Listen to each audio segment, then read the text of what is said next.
मुजफ्फरनगर में लोकसभा चुनाव तो खत्म हो गया, लेकिन लोकसभा चुनाव को लेकर जो माहौल गरमाया वो अभी भी शांत होने का नाम नहीं ले रहा है। पिछले दिनों जोला गांव में निर्वाचित सांसद हरेंद्र मलिक जी का एक बयान जिले में सुर्खियां बटोर रहा है और से संसद का सत्र भी शुरू हो रहा है। तो पश्चिमी उत्तर प्रदेश और मुजफ्फरनगर के ऐसे कौन कौन से मुद्दे हैं जिन्हें आवाज़ दी जाएगी, उन्हीं बारे में चर्चा करने के लिए हमारे साथ मौजूद है सांसद हरेंद्र मलिक जी। तो मलिक साहब, पहले तो जोला में आपने एक बयान दे दिया 40 लाख का, बड़ा सुर्खिया बटोर। आपको अल्प सूचना रहती है। बयान मैंने नहीं दिया। बयान किसी ने षड्यंत्र के तहत वहाँ कहा था कि जोड़ा में 40 लाख रुपए बटे। मैंने कहा था जोड़ा के लोगों ने एक पैसा नहीं लिया। मेरा दायित्व बनता था, जिस गांव ने मुझे भरपूर समर्थन दिया, मैं ये क्यों कि उन्होंने पैसे लिए। मेरी जानकारी के मैं जोड़ा के लोगों ने किसी ने कोई पैसा नहीं लिया। वही बात कही थी मैंने। वो तो खत्म भी होगी बात। अब जब पता नहीं आप कहाँ तक गड़े हुए मुर्दे लाओ काट कर। शिकायत तो जहाँ चली गई कहीं योगी जी तक भी। अच्छा, क्या बात होगी? योगी जी प्रदेश के मुखियाओं ने शिकायत जानी चाहिए। मतलब एक हिस्सा आपके पास तो आया था, आपने ये भी तो कहा जब जोला में पैसा गया ही नहीं। नहीं नहीं, मैंने ये कहा था कि कुछ लोगों ने, किसानों ने, मैं कहा भाई ये बात हो सकता है इनकी सही हो, चूंकि कुछ लोगों ने मुझे 51-51 हज़ार रुपये दिए। कई लोगों ने चुनाव में। चुनाव का पैसा हम जेब में नहीं रखते, वही तेल पानी वो लोगों को देते हैं। भाई तूने चाय पानी करी, तू खर्च कर ले, तू खर्च कर ले, अपना वो कर ले। तो मैंने कहा था ये तो है कि भाई पैसा मुझे भी मिला, हो सकता है उसमें से ही मिला हो, पर वो सारा पटाक्षेप हो चुका, क्योंकि वो किसी व्यक्ति के विशेष के मामले में था, एक जनरल बात थी। और कुछ लोगों ने बाद में पता लगा वो जानबूझ करके चाहते थे कि हम ये कह दें कि जोड़े में पैसा है। हम लोगों ने कहा नहीं, जोड़े ने पैसा नहीं बांटा, लिया ही नहीं जोड़े में किसी ने पैसा। वो तो खत्म हो चुकी बात। आप रोज सुनते हो, सब खत्म हो चुका। अच्छा, अब आप जब जगह जगह आपका अभिनंदन समूह। जोड़ा जोड़ा कहाँ से लाए जोड़ा? अरे जोड़ा हमारा गांव है, हमारे समर्थक रहते हैं वहाँ सब लोग। देखिए आप, भारतीय जनता पार्टी क्रूरता को भूल जाएगा जोड़ा। वहाँ प्रधान भी उन्होंने सस्पेंड करा रखा। तो बहुत क्रूर लोग हैं।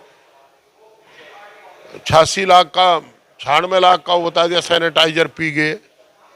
उनके 96 लाख निकाल लिए थे इन्होंने।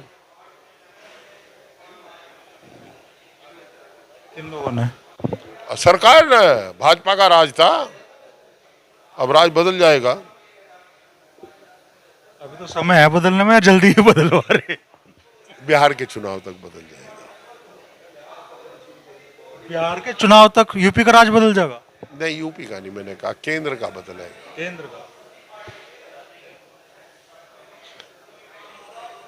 केंद्र का बदलेगा। बड़ा दावा कर रहे हैं आप।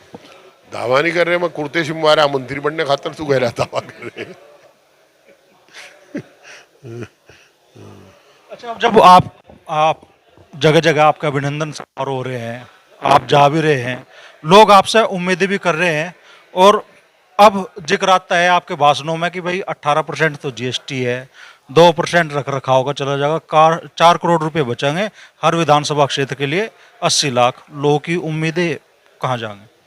मैं रेडियो झूठी स्थान नहीं हूँ, जो सत्यता है वो बता रहा हूँ। परंतु जो जिनके काम है दूसरे विभागों में लड़ झगड़ करके वहाँ से कराए जाएंगे। क्षेत्र का विकास कराया जाएगा, और वो विकास सरकार करती है, एमपी नहीं करता। एमपी कराता है, निधि वाला विकास हम करते हैं। तो मैं रेडियो झूठी स्थान तो हूँ नहीं, कहीं कोई सड़क बना उसमें पत्थर टेक दूँ। यहाँ तो भाई जो सच्चाई वो बताई है। विकास इतना होगा कि लोगों को एहसास होगा। मैंने चुनाव के दौरान 3-4 बात कही थी। सबका सम्मान बहाल। अब पूछ लो, पिछले 2 महीने तक किसी के घर फोन नहीं गया। कोटेवाड़ा आराम तो सो है, प्रधान आराम तो सो है, कोई पुलिस किसी के पेंट नहीं तोड़ रही। हमारे सामने हमने कहा था जो निर्वाचित वो है संस्थाएं, वो उनकी स्वायत्ता बहाल करेंगे, हमने कर दी। हम सहारनपुर का चेयरमैन हमारे खिलाफ था, उसमें भी की मीटिंग में भी गए। सदर वालों ने हमें उस टाइम पे एजेंडा दिया था, हमने विरोध किया, इन्होंने खेद व्यक्त किया, हमने कहा कर लो मीटिंग, सहमति दे दी। अब सब लोग अपना काम करें, सब संस्थाएं अपना काम करेंगे, लोकतंत्र बहाल हो चुका है। हम किसी के फोटो के साथ जबरदस्त फोटो नहीं लगाएंगे, किसी के पत्थर पर जबरदस्ती अपना नाम नहीं ठूसें। तो हमने आत्मसम्मान बहाल किया है, लोकतंत्र बहाल किया है। अब दूसरी एक विषय व्यवस्था है, हम चाहते हैं संविधान के मुताबिक काम चले। जो डेवलपमेंट के मामले हैं, जो हाउस में उठाने के मामले हैं, सब हाउस में उठेंगे। पर बड़ा बात यह है कि जो जवानी लंगड़ी की जाती है, पुलिस की जो लूट है, तहसील की जो लूट है, सब रजिस्ट्रार की जो लूट है, जो बिजली की विभाग की लूट है, ये बड़ी चुनौती है हमारे सामने। इसे कैसे रोक पाए? इसमें हमें सरकार का और सभी दलों का सहयोग चाहिए कि जो हम ये काम करेंगे इसमें छवि तो सरकार की बनेगी। तो हम चाहते हैं भारतीय जनता पार्टी के भी हमारे वो साथी जो महीना नहीं लेते, और मैं मानता हूं कि राजनीतिक आदमी ईमानदार होता है, वो सुबह ही अपनी कुंडी बंद करके दूसरे कुंडी खड़खड़ाता है, चाहे वो भाजपा का हो, चाहे वो सपा का हो, चाहे कांग्रेस का हो, सबका एक ही हाल है। तो वो लोग सब मिलकर के इसे रोकने का काम करें। अब ने कहा वीडियो बनानी शुरू कर दो,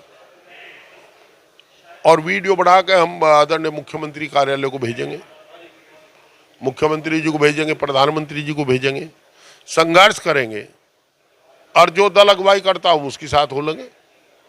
पर जिले की जनता को न्याय मिलना चाहिए। बताइए, बिजली लूट रही है नहीं लूट रही? बिजली विभाग लूट रहा नहीं लूट रहा? पुलिस लूट रही नहीं लूट रही? अभी मैं आ रहा था सूजडू में, किसी के मकान पर उसकी बहन रह रही थी, एक बहन ने बेच दिया, दूसरी रह रही थी 20 साल से।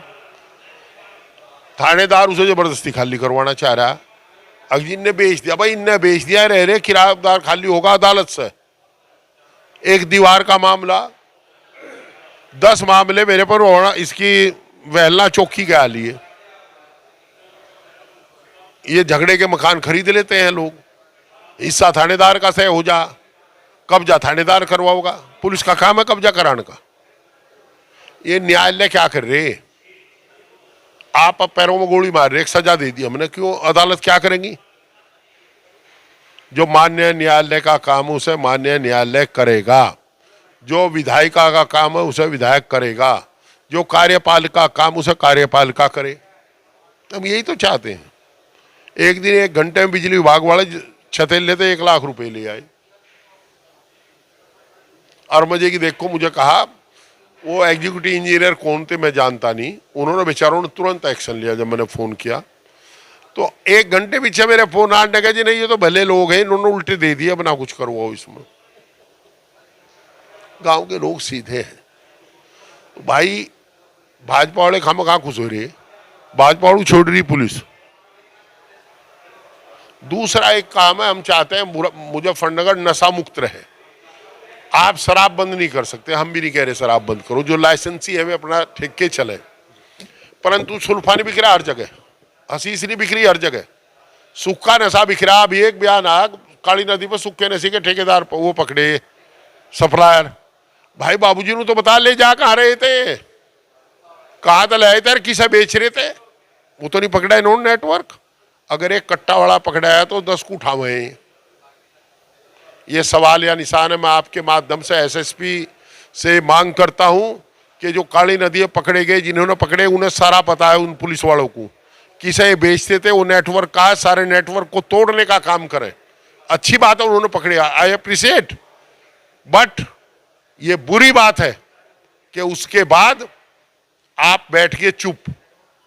ये पूछो जो लेकर आ रहा था वो किसे सप्लाई करता, सप्लाई वाला किसे सप्लाई करता, पूरी चेन है, कहां से वो लाया था, किसके संरक्षण में चल रहा, ये सारा करना चाहिए। हम तो मांग करेंगे एसएसपी से। अब डीएम को तो पता ही नहीं रहता क्या हो रहा है जिले में, क्या नहीं हो रहा। सवाल उठाए जा रहे हैं कि जब से आप चुनाव जीते हैं मुजफ्फरनगर का माहौल बदल गया है, अपराध बढ़ गए हैं। क्यों? मैं मुख्यमंत्री लग गया यहाँ, मेरी बहन और बहनों ही लुट गए, 3 लाख रुपए उनके लुट गए। मैंने तो नहीं कहा संजीव बालियान जी ने लुटवा दिए, भाई कहीं भारतीय जनता पार्टी के लोगों ने साजिश रची हो तो मेरी बैनर बहनों ही चपेट में आ गए। वे 3 लाख तो दे दो, वे तो रिटायर्ड अफसर है और वे ही कानून व्यवस्था बढ़िया बता रहे। अगर कानून व्यवस्था खराब हुई है तो योगी जी को लिखो, you are not fit for CMship. यो क्या बात है भाई, राज तो इनकार, कानून व्यवस्था हरिंदर मलिक देखेगा। वो तो कह रहे हैं कि भाई जाट कॉलोनी में लड़की के साथ छेड़छाड़ कर रही, तो वो कौन करने वाले शख्स की पैरवी के लिए थाने कौन पहुंचा? अभी भी जाट कॉलोनी की बात कह रहे हैं, कौन पहुंचा थाने? सवाल पूछ रहे, कौन पहुंचा था? नहीं, कौन पहुंचा था आप हम बता दो। हरिंदर मलिक को 25 साल हो गए थाने में, जाओ हरिंदर मलिक थाने में जाता है। सुनो, जाट कॉलोनी में मेरे समर्थक रहते हैं ज्यादा, चुनाव में दिखा दिया, सभासद मेरा है, आगे फिर दिखा दूंगा। क्या बात कह रहे? हम कभी छेड़छाड़ का कभी समर्थन नहीं करते, हम पर कभी आरोप नहीं लगे, ना अपहरण के लगे ना छेड़छाड़ के लगे, हम नहीं करते इस काम को। संसद का सत्र शुरू हो रहा है, हरेंद्र मलिक जी सांसद के तौर पर किन मुद्दों को आवाज देने वाले हैं? अब आपको सारी अभी बता दूं। बता दो, ये जनता तो समझ ले। जो जनहित के मामले अपनी सामर्थ्य के अनुसार पूरी लड़ाई लड़ूंगा और सब मामलों को उठाने का काम करूंगा। एक बड़ी शुरुआत आज यहाँ आपने की, मुजफ्फरनगर में जिला पंचायत सदस्य पद का उपचुनाव होना है। आज आजाद समाज पार्टी, समाजवादी पार्टी, कांग्रेस, चारों पार्टियों ने संयुक्त तौर पे एक प्रत्याशी को समर्थन दे दिया, सत्येंद्र बालियान जी को। अब ये जो शुरुआत हुई है, ये क्या मीरापुर विधानसभा में जो उपचुनाव होना है वहां तक भी जागे? देखिए ऐसा है, ये शुरुआत हमारे जो स्थानीय इकाई है, Azad Samaj party, Samajwadi party, Congress party और आम आदमी पार्टी, उनके यूनिट हेड्स ने की है, जो हमारे जिला अध्यक्षों ने की है। इनकी भावनाओं से हम अपने राष्ट्रीय अध्यक्ष जी को अवगत कराएंगे। अच्छी शुरुआत है, बेहतर होगा कि समाजवादी पार्टी को ये लोग समर्थन दें, हम अपना कैंडिडेट मीरापुर लड़ा सकें। समर्थन मांग लिया पहले ही। ये ऐसा है, जब हम बड़ा मन करके इन्हें समर्थन दे सकते हैं, ये बड़ा मन करके हमें समर्थन दे दें। अच्छा, आपको पता है यहाँ समाजवादी पार्टी का सबसे ज्यादा जनादेह है और हम मीरापुर जीत रहे हैं। अगर ये सपोर्ट कर देंगे तो और बढ़िया जीत जाएंगे। दावा तो सभी का है जीत का, समाजवादी पार्टी कैसे जीत सुनिश्चित करेगी? ये एमएलए भी समाजवादी पार्टी का ही था, चंदन सिंह चौहान। तो अभी लोकसभा में आप हारे, कहाँ हारे? मीरापुर विधानसभा क्षेत्र में तो आप लोगों की हार हुई ना? नहीं, हार नहीं हुई, कुछ गलतियां हुई थी, कुछ लोग बसपा में चले गए थे, भूल सुधार हो गई, उन्हें पछतावा है, पश्चाताप है बहुत ज्यादा, और वो लोग फिर आ रहे हैं, सब साथ रहेंगे तो जीत जाएंगे। टिकट किसका फाइनल होने जा रहा है समाजवादी पार्टी से? दावेदार कौन कौन है? आप बता दो यार, आपको पता हो। दावेदार तो बहुत हैं, टिकट किसका फाइनल हो रहा है वो सिर्फ आप बता सको। ये आपको पता है। भाजपा से कौन लड़ रहा है? आरएलडी के खाते में सीट है तो आरएलडी लड़ेगी। अच्छा, आरएलडी से कौन लड़ रहा है? वो तो आपके पुराने साथ थे, अमीर आलम खान साहब भी उनका बेटे लड़ रहे हैं, नवाजिश आलम। देखिए, हमारी पार्टी के राष्ट्रीय अध्यक्ष जिसे घोषित करेंगे उसे हम वहीं रह करके चुनाव लड़ाएंगे, चाहे कोई हो, और जिता करके लाएंगे। ये हमारा नैतिक दायित्व बनता है। कोशिश करेंगे, परमपिता परमात्मा तो हमें नहीं, कोशिश करना हमारा फर्ज है, हमारा दायित्व है, उसको हम बाखूबी करेंगे। आपके और अमीर आलम खान के बीच में राजनीतिक दोस्ताना रहा है लंबे टाइम तक। अब मान लो अगर उनके बेटे चाहेंगे उस बार? देखिए, राजनीतिक दोस्ताना आलम साहब का किसी से नहीं रहा, मेरा उनका पारिवारिक मित्रता है, व्यक्तिगत मित्रता है। वो मेरे अच्छे मित्र हैं, अच्छे इंसान हैं, वो मुझे अच्छा इंसान शायद मानते हैं, अच्छा मित्र मानते हैं। तो हमारी मित्रता करीब 77-78 से हम लोगों की मित्रता है, पुराने रिश्ते हैं। परंतु वो अपनी पार्टी के साथ प्रतिबद्धता से खड़े रहते हैं, हम अपनी पार्टी के साथ प्रतिबद्धता से खड़े रहते हैं। मेरे पार्लियामेंट के इलेक्शन में वो मजबूती के साथ भाजपा के साथ थे, तो मुझे कोई बुरा नहीं लगा चूँकि वो एक पॉलिटिकल आदमी है, एमएलए रह लिया, एमपी रह लिया, राज्यसभा रह लिया और 3 सदन में रह लिया हो, तो पुराने साथी हैं हमारे। वो मजबूरी थी उनकी उस पार्टी में थे तो भाजपा के साथ खड़े थे, हमें कोई बुरा नहीं लगा उनका खड़ा रहना। दोस्ती पक्के खर्चा अपना अपना। हाँ, दोस्ती पक्की, खर्चा अपना अपना। तो बड़ी बात मलिक साहब कह रहे हैं मीरापुर विधानसभा उपचुनाव को लेकर कि पार्टी आप चुनाव जीतेगी मीरापुर में। हालांकि 90% क्या 99% लोग मानते हैं कि भाई हरिंदर मलिक जी को पता है कि इस मीरापुर में समाजवादी पार्टी से कौन चुनाव लड़ेगा, लेकिन खोलना नहीं चाह रहे। अमरीश भाई मुझे पता नहीं, आप बता दो मुझे क्या पता। आपको कैंडिडेट का नाम पता? ना ना भाई, मुझे नहीं पता, मेरी बात ही नहीं आदरणीय अध्यक्ष जी से। अच्छा, इलम सिंह जी, कादिर राणा, ये आपके जिला अध्यक्ष जी का भी नाम चल रहा, कौन मजबूत है? कान में पूछा, अब तो बहुत सैसी में पूछा, बता दो। मुझे कुछ पता नहीं, जो लड़ेगा वो जीत जाएगा, जिताएंगे, हमारी जिम्मेदारी, नैतिक जिम्मेदारी है, हम उसे जिता के लाएंगे जो भी लड़ेंगे। हमारे पास ऐसे शेरों की टीम है, ये शेर है हमारे, शेर बटम बढ़ जाते हैं, सब जिता करके लाएंगे। तो बड़ी बात मलिक साहब कह रहे हैं कि भाई मीरापुर में चुनाव पार्टी से कोई भी लड़े वो जिता कर लाएंगे, ये उनकी नैतिक जिम्मेदारी है, पूरी पार्टी जिताएगी।